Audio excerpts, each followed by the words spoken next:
exploring the ideas of inflation.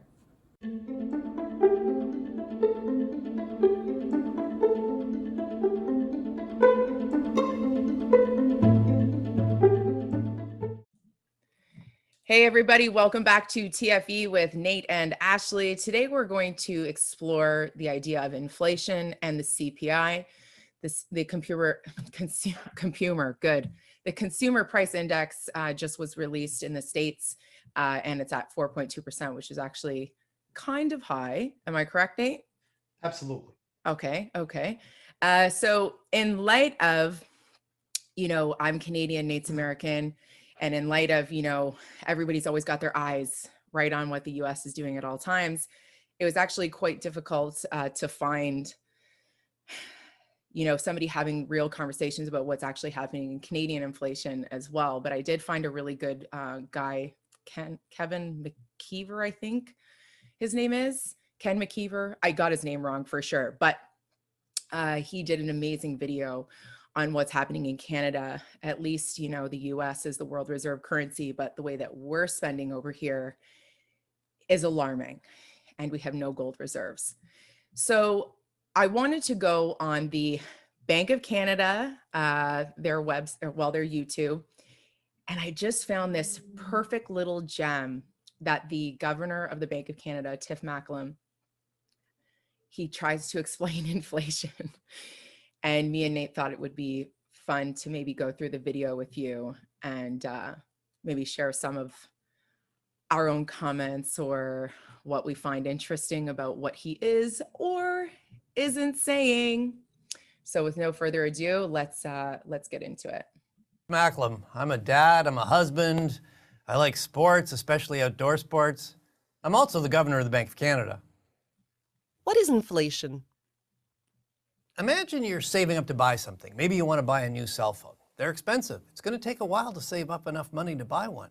And then you go and you buy one and you discover the price has gone up. You can't afford it anymore.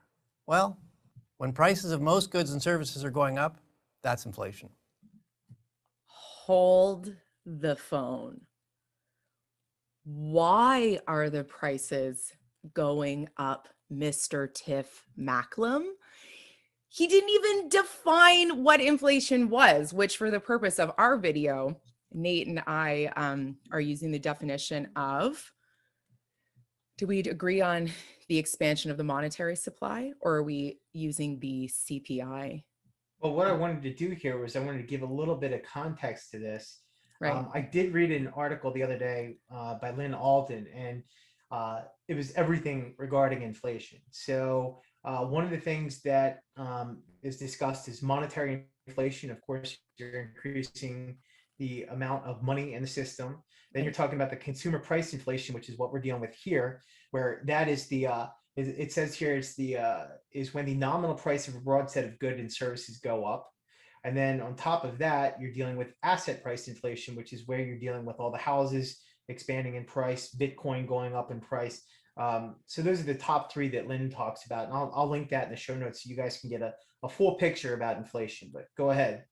I just find it so interesting that he addressed how goods and services are absorbing currency, but he's not telling anyone why. Like, why are the prices increasing? This is not a natural occurrence. We've all just sort of accepted that, oh, prices just go up. That's how things go. No. That is a deep reflection of a broken monetary system that constantly needs more and more liquidity injected into its system. But the problem is that the number of goods and services is the same. It's not expanding to absorb all those extra currency units flittering around. And he's not telling Canadians that are watching this video that, the prices of your goods and services are going up because we're printing money, or we're expanding the monetary supply, or we're expanding credit. However you want to frame it, this is a complex beast. There's inflation and deflation happening simultaneously all at the same time. But I just found it so fascinating that he only talked about the price part of it, but not the actual real why, Well, one thing that they don't really mention a lot is that the price of something is going up, But it's not that the price of something is going up, it's that the value of your dollars are going down, and it takes more of those monetary units to buy something. So that's kind of, they make Yeah. it look like your house is going up way much in value, but they're not explaining that it's because they're pumping a lot more money into the system, which is artificially inflating your asset prices. Bingo. All right, to continue. What's the problem with inflation? When there's too much inflation, prices tend to move around a lot, and it's hard to plan. It's hard to know how much you need to save to buy things. When inflation's too high, it messes up how the economy works, and that's bad for everyone. How do you stay on top of that? At the Bank of Canada, we spend a lot of time analyzing the forces at work on the economy, and that helps us anticipate where inflation's going so we can get ahead of it and try and keep inflation close to the 2% target. 2% inflation We only want to steal just 2% of your money a year. Nothing too crazy. is a little bit like the story of Goldilocks and the Three Bears. 2% is not too hot, it's not too cold.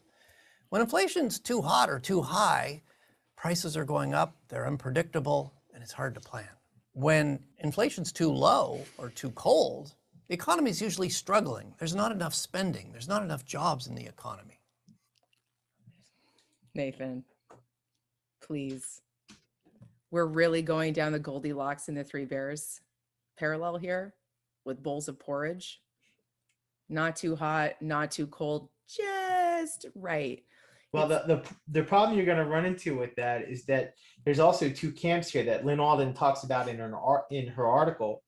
And you have the camp that says that inflation is significantly underreported. And you'll hear that in there's certain websites out there we can link below that will show that inflation is actually closer to 8, 10, 12%. And then you have the other camp that says there's no inflation, where'd it go? I can't find it. So then they come up with this 2%, which they need to hit their target of 2%. And the truth of the matter is that the most people may be seeing expenditures more and more each year at 8%. Medical bills, you might not have that in Canada, but here with our private medical insurance, you're looking at 8 to 10% year over year increases in our costs. And now we're seeing also food inflation here. We're seeing all kinds of supply chain disruption. So 2%. Let's see what else he has to say about this. What we've found is that by keeping inflation around 2%, the economy is well balanced and it's creating growth and jobs for Canadians. Have we ever had really high inflation? Back in the 1970s, when I was a teenager, inflation was more than 10%. And I didn't really understand inflation, but what I could see was it seemed to make everybody angry. There were a lot of worker strikes. Everybody seemed to feel ripped off, that their paycheck didn't buy as much as they thought it should. In 1991, the Bank of Canada began targeting inflation. And since then, inflation has been very stable and much more predictable around its 2% target. That was until our balance sheet went parabolic last year, and we spent more in 7 years than we did in the last 152 years combined. So coming soon to a city near you will be your pitchforks, out en masse. In all fairness, though, I think a lot of the governments wanted to overreact rather than underreact, because if you ensure there's liquidity in the system and things grind to a halt, then you can kind of continue on. But I think what's been going on is that the problems have been, at least in the United States, a lot of the problems have subsided, but the spending has continued. Right. And that's where a lot of people are saying, hey, wait a second, we need to tamp down a lot of the spending, or else this is going to go completely out of control. Well, they can't, the infamous theys, they can't allow deflation here because, and I'm going to just quote Mr. Mike Maloney in his fabulous book, Gold and Silver. I find in history, inflation happens to a nation of savers and deflation happens to a nation of big spenders, which we all are at this point. Every nation is a big spender. So Yeah, please go ahead. Yeah, I'm gonna make mention here of something that I noticed that I think is gonna stand everything up on its head. Um, they want to talk about deflation, right? Right. Now, if you look at in this country, if you look at the velocity of money over the last 10 years, you see this on this it's going down, down, down, down, down, Yeah. right? Well, here's the thing with that is that if you have lots of cash and you can see the inflation that's out there, but maybe it's only being reported at 2%, but you know it's a 10 or 12%. You're taking the cash out of the system Yeah. and you're putting it into assets, Yeah. which then what happens is it's decreasing the velocity of money. And then the governments think, well, wait a second, there's all this deflation happening. We Right. need to now add more money to the system. But adding money to the system is not the problem. It's just creating more inflation. So they're in this catch-22 right now, whereas the Exactly. people that saw the inflation happening acted beforehand to put all their money into assets and stocks and all this stuff. And now that it's actually here, there's problems because this velocity of money is way down. Right. So what are they going to do about it? They have to keep throwing money out there to hope that Joe Sixpack takes this money and then spends it at local restaurants. That's the hope. Can I please laugh that you literally use the exact same terms that Mike uses in the book, Joe Sixpack and John Q. Public? That'll work. Too funny. Okay, let's finish the video here. That's helped the economy work better. We work for Canadians to control inflation, and that's a pretty cool job. You don't work for Canadians to control inflation. You create inflation. I can't with this. I can't. It's like, anyway. Any closing remarks, Nate? I don't know much about the Canadian system. Seems like a fine gentleman, but like I said, I think that all countries that have been affected by COVID are overreacting right now. The question is, Right. do they start to make moves to draw back all of their expenditures? And I think that's what a lot of people need to look for. And that being said, is that inflation could continue for the next 6 to 12 months easily with the amount of liquidity they already put into the system. So when they talk about things being transitory, which is a fun word, what they're also not seeing right now is that because in this country, at least, they're paying more people to be on unemployment than actually being in the workforce. So then what happens is that they can't have employees to actually make stuff. And then that is causing shortages itself, which is increasing the costs of things. So we talked about this ice cream shop that was having to Right. pay people $15 an hour to come to work. And I said, and all these people were applauding this. Oh, it's higher wages. It's great. And I'm like, but they're going to have to sell $12 ice cream cones and no one's going to be able to afford the ice cream cones. And then they're going to go out of business. And then people look at you with like, yeah, I didn't think about that. Yeah. So inflation is going to be kind of something that's a self-fulfilling prophecy. Right. And maybe at some point in time, they decrease the amount of money that they put into the system. But I think a lot of these things that are broken are going to be broken for quite some time. So how about you? You got any closing thoughts here? Closing thoughts for being a Canadian and seeing the charts that I was looking at yesterday. I did want to have that Kevin McKeever or whatever. I'm so sorry, I'm butchering his name.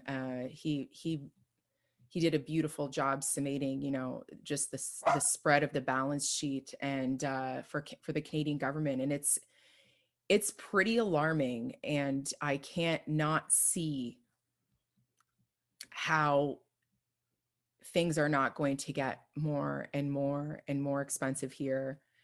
I don't think our real estate market is going to cool off anytime soon. I have friends that have been applying to jobs for a year, 2 years, can't get a job.